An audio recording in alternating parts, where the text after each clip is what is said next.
Bonjour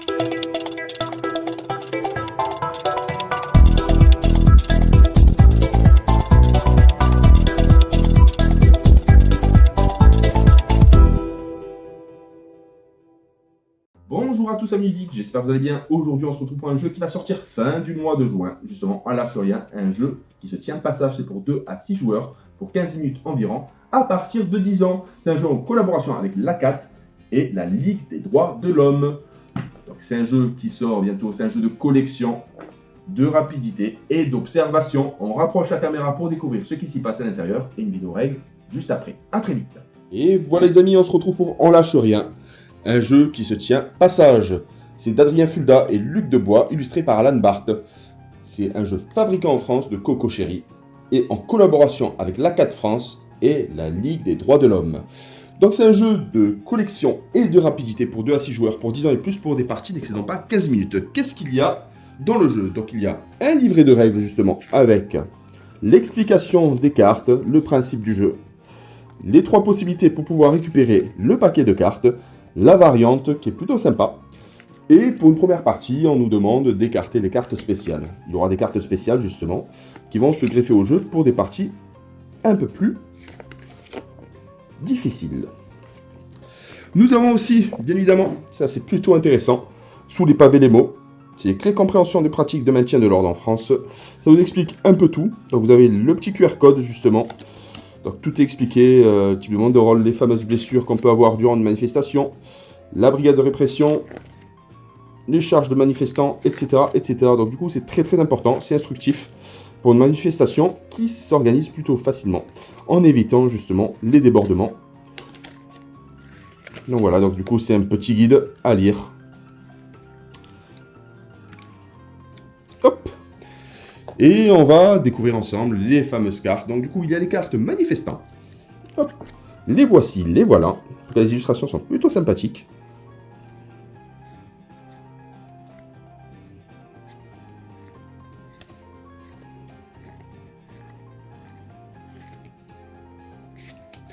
Les cartes personnalité politique.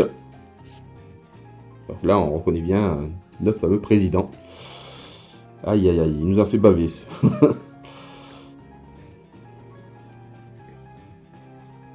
Donc du coup, caricature beaucoup de nos personnalités politiques. Les forces de l'ordre.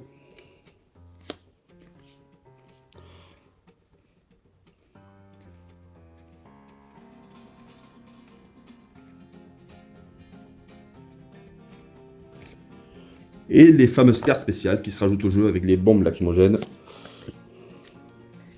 Les arrestations, la banderole justement, les bouteilles d'eau. Malheureusement pour la violence, certains manifestants ont recours à ça. La police en moto, le drone et pour terminer, les fameux policiers en civil. Donc comment fonctionne le jeu? On va récupérer l'ensemble des cartes, les mélanger et les distribuer équitablement. Le premier joueur, c'est le joueur étant le dernier à avoir manifesté. Donc on mélange l'ensemble des cartes, et le but du jeu c'est de récupérer un maximum de cartes.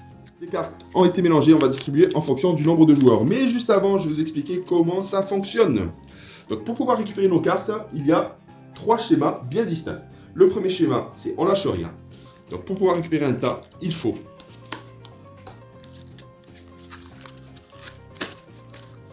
dans la pile 2 manifestants et une personnalité politique. Et on va taper le plus rapidement possible, tous en même temps, le plus rapide remporte le pli.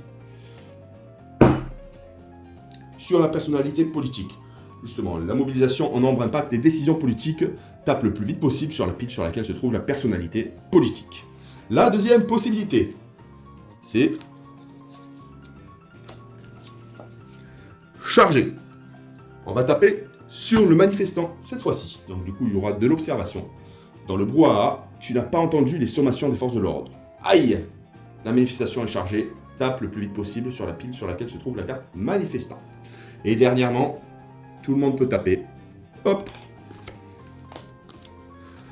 3 personnalités politiques. C'est la démission. Sous la pression de la rue, le gouvernement démissionne en bloc. Tape le plus vite possible sur la pile que tu veux. Et tant qu'à faire, c'est mieux pour toi de viser la plus grosse des piles. Donc, il y aura 3 joueurs forcément qui vont pouvoir remporter l'une des 3 piles. Et justement, pour une partie un peu plus avancée, il y aura les fameuses cartes spéciales. Donc, pour commencer, le gaz lacrymogène. Donc, lorsque une carte est retournée et posée sur l'une des piles, on va taper systématiquement sur le gaz lacrymogène. La dernière personne ayant tapé se défausse du nombre de cartes équivalent aux bonbonnes de lacrymogène. Et si tu joues avec la variante, c'est la personne qui a encore des cartes en main et qui est le moins rapide qui défausse là où les premières cartes de son paquet. Donc là, c'est 4, bien évidemment. Ensuite, nous avons l'interpellation. Donc lorsqu'on pose cette carte, ça ressemble étrangement au gaz lacrymogène. Hop. Si tu tapes par mégarde sur la carte interpellation, une interdiction de manifester t'est notifiée et tes mouvements seront dorénavant surveillés. On doit désormais changer de main pour tenir ton paquet de cartes.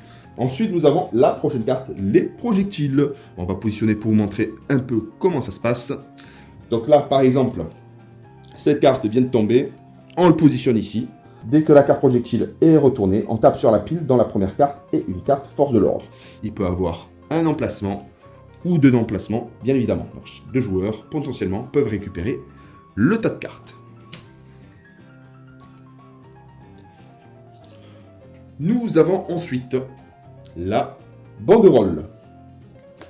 Alors, lorsque la carte est posée, elle vaut comme 2 cartes manifestants. Donc du coup, on peut utiliser, on lâche rien, on tape en premier sur la personnalité politique. Et autre possibilité, il y a 2 cartes force de l'ordre, on tape sur la justice, comme si vous récupérez un tas pour charger. Il y a aussi les fameux policiers en civil, il faut faire attention. La carte policière en civil ressemble à une carte manifestant à s'y méprendre. Mais elle vaut comme une carte force de l'ordre, il faut faire très attention. Donc, par exemple, la configuration, j'ai celle-ci, je pose celle-là. Celui-là qui tape se trompe parce que c'est une carte force de l'ordre. Mais par contre, si on tombe sur ce cas de figure-là, on peut taper sur les manifestants pour pouvoir récupérer le tas. C'est l'élément chargé. Autre carte, la brigade de répression de l'action violente motocycliste, la Brave M. C'est constitué d'un binôme de force de l'ordre. Si elle arrive en jeu, justement, on peut taper pour effectuer l'action chargée. Et pour terminer, le fameux drone de surveillance. Donc cette carte, lorsqu'elle arrive en jeu, n'a pas d'effet immédiat. Mais lorsqu'elle est recouverte, l'effet s'applique. On va pouvoir récupérer le tas en question. Là, c'est chargé. Hop, on récupère. Donc voilà, ce jeu est plutôt sympa. Comme j'ai pu expliquer, il y a 2 façons de jouer. La façon la plus simple, justement, tu récupères les cartes, tu termines ton jeu. L'autre façon, c'est chaque fois que tu remportes une pile, au lieu de le placer les cartes devant toi, tu les ajoutes à ton paquet face cachée. Ce qui permettra d'avoir des parties un peu plus longues. Et les joueurs, malheureusement, perdront au fur et à mesure des cartes. Ce qui entraînera justement la fin de partie pour eux. Et c'est le dernier à être debout qui remporte cette fameuse partie lors de la variante. Et la partie initiale, c'est le joueur ayant le plus de cartes qui gagne systématiquement la partie. Donc voilà, vous aurez compris. On lâche rien, un petit jeu bien sympathique de collection, d'observation et de rapidité. Et le jeu sort à la fin du mois de juin. Et à très bientôt pour une nouvelle vidéo. Bye bye!